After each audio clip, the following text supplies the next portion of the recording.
देखते हैं question number 23। R target to score 85% marks in the exam. He scored 450 marks and missed the target by 35%.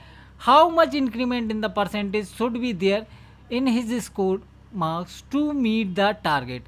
देखो are का लक्ष्य परीक्षा में 85% अंक प्राप्त करना है।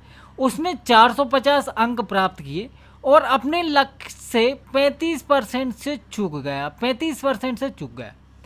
लक्ष्य को प्राप्त पूरा करने के लिए उसके द्वारा प्राप्त अंकों की प्रतिशत की कितनी वृद्धि होनी चाहिए? देखो समझते हैं, ये उसका टारगेट है, कितना चाहिए उसको? 35% चाहिए, सॉरी 85% चाहिए। उसने 450 अंक प्राप्त किए और कितने परसेंट से रह गया? कितने परसेंट से रह गया आप बोलो सर? 35% से चूक गया। ठीक है, बिल्कुल ठीक है।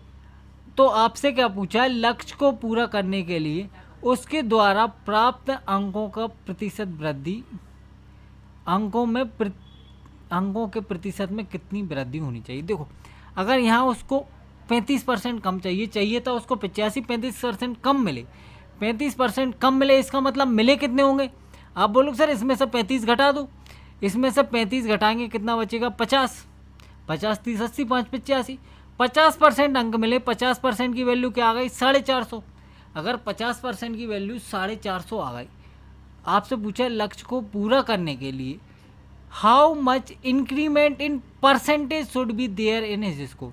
देखो अगर 50% की वैल्यू क्या है? 450 है, कितने गुना? 9 गुना, 9 पंजे 45। तो 85% की वैल्यू क्या हो जाएगी? इसकी वैल्यू भी 9 गुना हो जाएगी, इसकी वैल्यू भी क्या हो जाएगी? 9 गुना हो जाएगी। मतलब 9 पंजे 45, 9 अट्ठे 72 और 4 76। टोटल उसको इतने मार्क्स चाहिए।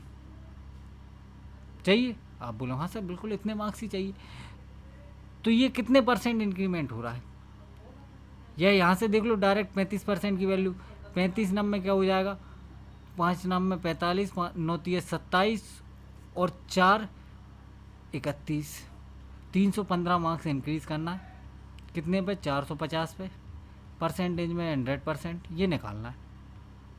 यही तो पूछा है आपसे, कितने परसेंट मार्क्स बढ़ने चाहिए? 315 मार्क्स बढ़ने चाहिए। कितने का? जो ओरिजिनल वैल्यू आई है उसी का परसेंटेज इंक्रीमेंट होगा। ये 0 से ये 0 कट गया, 5 नम में 45, 5 दूनी 10, ये तो 9 से अभी कटा था, 35 ही आ गया। और 35 का 2 में मल्टीप्लाई होगा, क्या आ जाएगा? 70। बताओ कोई दिक्कत इसी भाई को?